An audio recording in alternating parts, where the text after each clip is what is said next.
Halo pendengar kisah, selamat datang kembali di channel ini, tempat di mana kami akan membahas kisah-kisah kriminal nyata yang terjadi di seluruh dunia. Kami berharap semoga kalian semua dalam keadaan sehat walafiat dan dijauhkan dari bara bahaya. Pada tahun 2022, di sebuah wilayah di Thailand, seorang ibu menemukan jasad anaknya yang sudah membusuk setelah tak memberi kabar selama sebulan lamanya. Selama ini sang ibu mengira kalau anaknya itu sedang berlibur dengan pacarnya yang merupakan warga negara asing. Tetapi firasat seorang ibu tak pernah salah. Hatinya terketuk untuk memeriksa rumah anaknya tersebut. Dan seketika penemuan itu membuat dunianya hancur.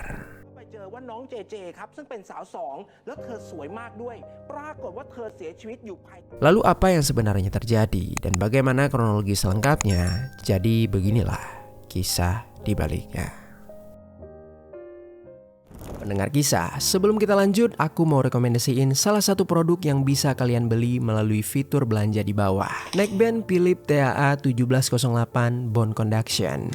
Neckband ini punya build quality yang bagus banget dengan harga yang terjangkau. Desainnya cukup unik, meskipun gak kalian masukin ke dalam lubang telinga, tapi suara yang dihasilkan tetap realistis banget. Karena produk ini udah pakai teknologi Dynamic Audio Energy Allocation Algorithm, yang mana itu ngebuat suaranya kedengaran lebih natural dan juga jernih. Cocok untuk kalian pakai saat olahraga, kerja, dan aktivitas lainnya. Jika tertarik, langsung saja klik link yang ada di bawah. Di Kecamatan Kang An, Kabupaten Prasat, Provinsi Surin, Thailand, tinggal seorang transpuan bernama Terapong Lamlu yang berusia 31 tahun. Dulu sebelum dia mengubah identitasnya, Terapong ini dikenal dengan nama Jay. Seiring waktu, dia memilih menjalani hidup dengan identitas barunya dan mulai menata kehidupannya sendiri. Saat itu, Terapong sudah tinggal terpisah dari keluarga. Meski demikian, Terapong tetap memiliki hubungan yang sangat dekat dengan sang ibu yang bernama Wanade Lamlu. Mereka masih sering berkomunikasi, bahkan Terapong juga sesekali pulang untuk menemui ibunya. Soal pekerjaan, tidak banyak yang tahu pasti apa yang dilakukan oleh Terapong sehari-harinya. Tetapi menurut keterangan ibunya, Terapong ini memiliki seorang kekasih asal Inggris dan kekasihnya berada di Inggris di saat itu. Hubungan jarak jauh telah mereka jalani selama 7 tahun lamanya. Selama itu juga sang kekasih rutin mengirimkan uang sekitar 30.000 hingga 40.000 baht atau berkisar 13 sampai 18 juta rupiah setiap bulannya. Jumlah itu terbilang cukup besar, sehingga secara finansial hidup Terapong hampir tidak pernah berada dalam kondisi kekurangan. Tetapi bukan cuma soal materi yang membuat orang-orang di sekitarnya mengenal Terapong. Di luar perubahan identitas yang dia jalani, Terapong dikenal sebagai pribadi yang mudah bergaul. Dia sering menyapa tetangga untuk mengobrol dan membawa suasana yang hangat di lingkungan tempat tinggalnya. Banyak yang mengenal Terapong sebagai sosok yang ceria, penuh energi positif, dan jarang terlihat bermasalah dengan siapapun. Pada suatu waktu, Terapong memutuskan pergi berlibur ke Pulau Koh Phangan di Provinsi Surat Thani. Pulau itu memang dikenal sebagai destinasi wisata yang ramai turis mancanegara. Jadi wajar saja kalau dia memilih tempat itu untuk melepaskan penat. Ketika berada di sana, dia menyewa sebuah penginapan kecil untuk tinggal selama beberapa waktu. Saat itu, dia juga berkunjung ke beberapa tempat wisata. Dan di sanalah dia bertemu dengan seorang turis bernama Marius Kunikas yang usianya juga 31 tahun. Di dalam perkenalan singkat itu, Marius memperkenalkan diri sebagai warga negara Lituania yang sedang berlibur ke Thailand. Tetapi dia bercerita kalau dia sudah cukup lama berada di Thailand dan sempat tinggal berpindah-pindah daerah wisata termasuk Koh Phangan tersebut. Awalnya pertemuan itu hanya sekedar perkenalan biasa saja, tetapi entah mengapa keduanya merasa memiliki banyak ketertarikan yang sama sampai akhirnya mereka bertukar nomor ponsel. Mereka mulai membuat janji untuk mengunjungi tempat-tempat wisata bersama dan menghabiskan waktu hampir setiap harinya. Kedekatan itu tumbuh dengan cepat. Marius yang sudah mengetahui identitas dari Terapong, dia pun menerima Terapong apa adanya. Hingga akhirnya keduanya pun menyadari kalau mereka telah merasa nyaman satu sama lain. Tanpa sepengetahuan kekasih jarak jauhnya di Inggris, Terapong kemudian menjalani hubungan asmara dengan Marius. Bahkan keduanya juga memutuskan untuk tinggal bersama di pulau itu. Saat itu, selama beberapa hari berikutnya, Marius sempat kembali ke Lithuania sekitar 1 minggu. Sebelum akhirnya dia terbang kembali ke negara Thailand dan kembali tinggal bersama Terapong. Beberapa lama setelah menjalani hubungan asmara tersebut, sebenarnya ketegangan sering mengisi hubungan mereka. Seiring waktu berjalan, Terapong mulai menyadari perubahan sikap dari Marius. Dia sering menunjukkan rasa iri terhadap kondisi finansial Terapong yang terbilang stabil. Marius beberapa kali mempertanyakan soal uang. Tak hanya itu, sifat cemburu Marius juga semakin terlihat berlebihan. Dia mudah tersulut emosi, posesif, dan ingin tahu setiap gerak-gerik Terapong. Pertengkaran-pertengkaran kecil mulai terjadi, dan yang lebih membuat Terapong merasa tidak nyaman, terkadang Marius tak segan bermain tangan saat emosinya memuncak. Berlanjut setelah hampir 5 bulan berada di Koh Phangan, Terapong memutuskan untuk pulang ke rumahnya di Provinsi Surin. Dia juga mengajak Marius ikut ke rumahnya untuk memperkenalkan Marius kepada keluarga, terutama kepada sang ibu. Sesampainya di Provinsi Surin, Terapong menyempatkan diri untuk mengajak Marius menemui sang ibu yang masih tinggal tak jauh dari rumahnya sendiri. Dalam pertemuan itu, Terapong memperkenalkan Marius sebagai kekasihnya. Awalnya, sang ibu cukup merasa heran mengapa anaknya tiba-tiba membawa pria lain.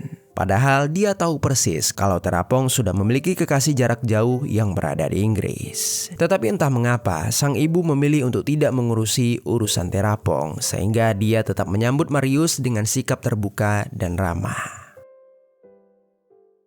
Setelah pertemuan singkat tersebut, pasangan itu kembali ke rumah Terapong untuk melanjutkan aktivitas mereka seperti biasa. Seminggu kemudian di tanggal 25 Mei 2022, sekitar pukul 10:45 malam hari, suasana rumah Terapong yang tadinya tenang berubah menjadi titik awal tragedi ini.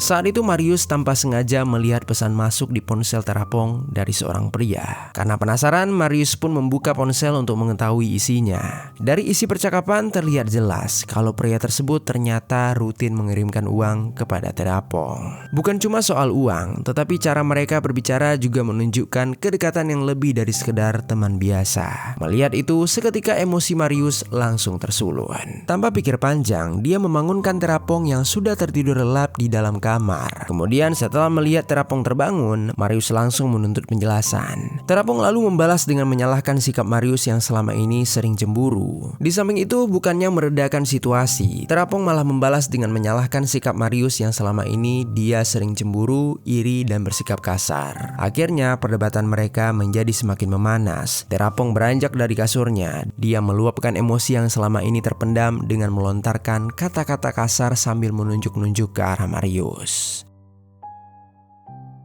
Marius yang merasa kesal, dia langsung melayangkan pukulan yang mendarat tepat di bagian hidung Terapong. Seketika, Terapong langsung menangkap hidungnya. Serangan tersebut tak berhenti. Dalam keadaan goyah, Terapong didorong hingga jatuh terlentang ke atas lantai. Marius lalu menindih tubuhnya agar tak bisa bergerak. Marius terus menghantamkan pukulan berkali-kali. Saat itu, Terapong masih berusaha melawan. Dia mencoba mendorong tubuh Marius dengan sisa tenaga yang dia punya. Dan di tengah pergulatan itu, Marius meraih sebuah botol kaca yang berada tak jauh dari kakinya. Botol itu dipecahkan hingga menyisakan ujung botol yang cukup tajam. Tanpa ragu, ujung pecahan tersebut langsung diarahkan ke bagian perut Terapong. Dan seketika, Marius menusuk Terapong secara berulang kali.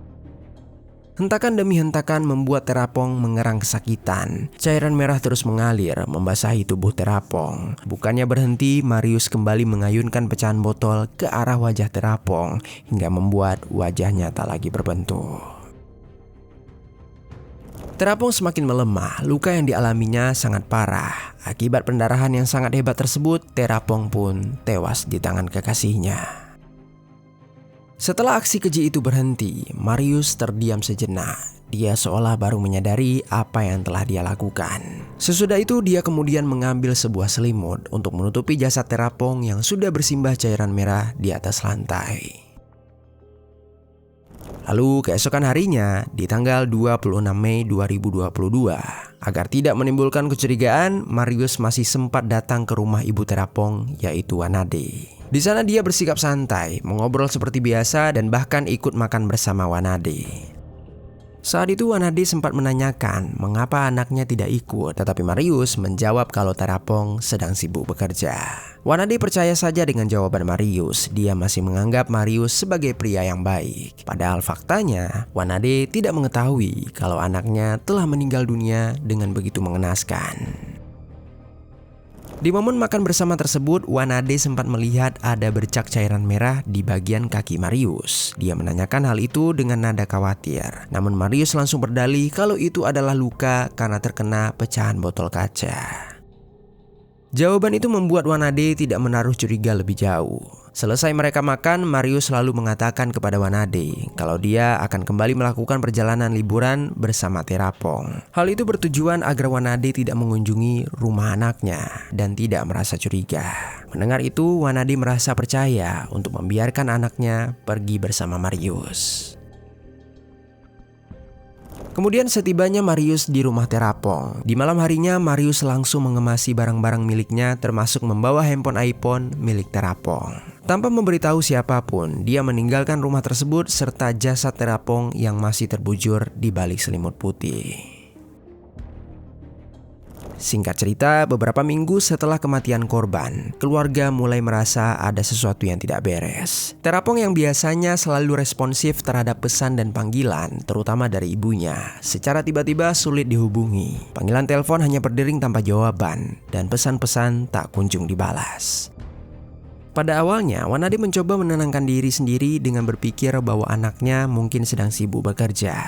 Namun hari demi hari berlalu tanpa adanya kabar. Sang ibu semakin merasa cemas. Hampir sebulan kemudian, tepat di tanggal 15 Juni 2022, Wanade mendapatkan firasat kalau dia ragu putrinya sedang pergi liburan. Dan secara mendadak, Wanade memutuskan untuk mendatangi rumah anaknya.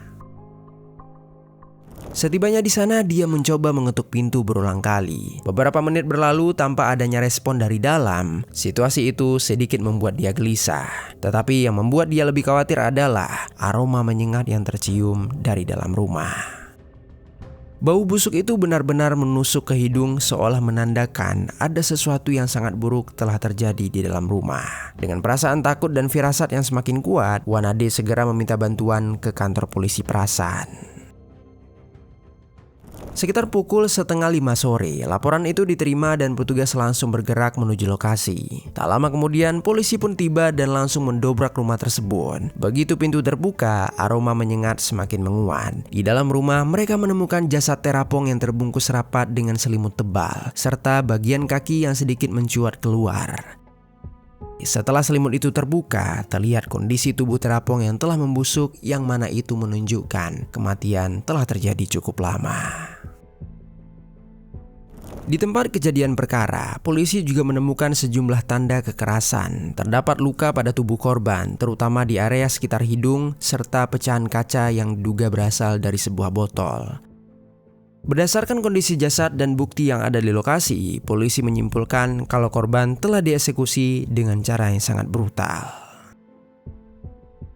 Sebagai langkah awal penyelidikan, polisi meminta keterangan dari Wanade. Dalam kondisi terisak, dia menjelaskan kalau anaknya diketahui tinggal bersama seorang pria asing bernama Marius Kunikas. Namun saat jasad ditemukan, Marius tidak berada di rumah itu dan juga tidak lagi dapat dihubungi. Fakta ini segera memunculkan kecurigaan kalau Marius merupakan pelaku di balik kematian korban. Dia mengatakan Marius mengaku kalau luka tersebut disebabkan oleh pecahan botol kaca. Keterangan ini sejalan dengan temuan polisi, yaitu pecahan kaca di lokasi kejadian. Penyelidikan pun diperluas. Polisi menyisir rumah dan sekitarnya, tetapi tidak menemukan ponsel milik korban. Hilangnya ponsel memunculkan dugaan adanya motif perampokan. Kecurigaan semakin menguat ketika ditemukan transaksi transfer uang dari rekening korban yang terjadi setelah tanggal 26 Mei hingga awal bulan Juni.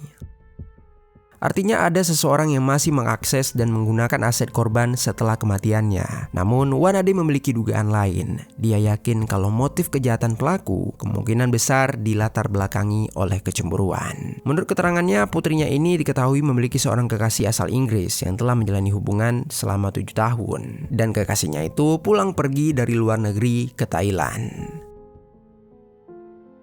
Untuk mencari keberadaan pelaku, polisi kemudian berfokus melacak ponsel korban. Sambil menunggu hasil pelacakan, tim penyidik memeriksa rekaman CCTV di sekitaran lingkungan rumah hingga area transportasi umum. Dari rekaman itu terlihat Marius yang sedang menyeret sebuah koper dan menaiki bus dari wilayah timur laut Thailand. Pemeriksaan lebih lanjut menunjukkan pria tersebut tiba di Pattaya, Provinsi Chonburi, dan bergerak menuju ke wilayah pantai Yin Yom. Polisi segera berkoordinasi dengan berbagai pihak, termasuk polisi Pattaya untuk memperketat pengawasan. Melalui strategi yang telah direncanakan, polisi mengatur pertemuan di kawasan pantai Yin Yom, Jalan Pratamnak, Banglamung. Pada dini hari tanggal 16 Juni 2022, sekitar pukul 12:30 malam, tim gabungan melakukan penyergapan. Rekaman CCTV memperlihatkan Marius mengenakan kemeja hitam tanpa lengan dan celana pendek biru tua bermotif bunga putih. Dia sedang mengendarai sepeda motor dengan seorang wanita asal Laos sebagai penumpang. Kemudian dia juga sempat memesan makanan dari sebuah gerobak sebelum duduk di tangga dekat pantai. Dan saat itulah polisi mulai mendekat. Terlihat jelas kalau Marius tersentak dan langsung bangkit dari duduknya. Dia mengabaikan kehadiran polisi tersebut, lalu berjalan menjauh menyusuri pantai sampai sesekali menoleh ke arah belakang. Ketika menyadari bahwa polisi benar-benar mengikutinya, pelaku yang awalnya berjalan cepat mulai setengah berlari. Pengejaran pun terjadi hingga akhirnya petugas berhasil menangkap Marius di kawasan pantai Yin Yom tersebut. Di dalam penangkapan itu, polisi menemukan ponsel milik korban yang berada dalam penguasaan Marius. Di dalamnya terdapat rekaman video pertengkaran antara korban dan pelaku pada tanggal 25 Mei 2022 sekitar pukul 22:40 malam hari, yang mana itu diduga sebagai momen terakhir sebelum korban akhirnya dieksekusi. Dalam interogasi awal, Marius memberikan pengakuannya. Dia menangis menyatakan penyesalan dan mengakui kalau dia terlibat pertengkaran hebat dengan korban sebelum kejadian. Dia mengatakan kalau dia merasa cemburu, serta juga di antara mereka juga terdapat perbedaan kondisi finansial, yang mana korban memiliki penghasilan lebih stabil dari Marius. Berdasarkan bukti forensik, CCTV, jejak transaksi keuangan, dan hasil pelacakan digital, polisi akhirnya menetapkan Marius sebagai tersangka. Dia kemudian dibawa kembali ke wilayah Surin untuk menjalani proses hukum lebih lanjut. Marius didakwa dengan penyerangan yang menyebabkan kematian dan perusakan jasad serta menyembunyikan jasad. Hingga saat ini belum ada satupun media yang menyebutkan kalau vonis telah dijatuhkan untuk Marius. Tetapi kemungkinan berdasarkan dakwaan tersebut, dia mungkin telah mendapatkan hukuman 15 tahun penjara atau penjara seumur hidup. Singkat cerita, pada tanggal 19 Juni 2022, keluarga melakukan kremasi pada jasad korban. Suasana di sana dipenuhi dengan kesedihan dan duka cita dari keluarga serta kerabat dekat korban. Bahkan sepanjang upacara, seekor anjing milik korban yang bernama Emma juga terlihat terus-menerus menatap krematorium tempat jasad korban disemayamkan. Setelah pemakaman tersebut, keluarga juga mengadakan acara pemberkatan rumah secara besar-besaran. Kematian korban pastinya meninggalkan luka yang sangat mendalam bagi keluarganya, terutama bagi sang ibu. Selama hampir sebulan lamanya, dia hidup dalam kecemasan tanpa mengetahui kalau anaknya sebenarnya telah meninggal dunia secara tragis. Hari ketika dia akhirnya menemukan jasad anaknya mungkin akan menjadi momen yang tidak akan pernah bisa dia lupakan sepanjang hidupnya. Ibu korban juga sesekali masih tidur di rumah korban yang menjadi tempat kejadian perkara. Kasus ini menjadi pengingat bahwa tidak semua orang yang terlihat baik di awal benar-benar memiliki niat yang sama di baliknya. Pelaku yang awalnya diterima dengan ramah oleh keluarga korban malah berakhir dengan mengeksekusi anak mereka. Dari kisah ini kita juga menjadi tahu bahwa pentingnya untuk mengenali karakter seseorang secara lebih mendalam sebelum memberikan kepercayaan penuh. Selain itu, kasus ini juga menunjukkan bahwa kekerasan dalam hubungan bisa terjadi secara perlahan, dimulai dari pertengkaran kecil, kecemburuan berlebihan, hingga akhirnya berujung pada tindakan yang sangat fatal. Sekian kisah hari ini, semoga ada pelajaran baik yang dapat kita ambil.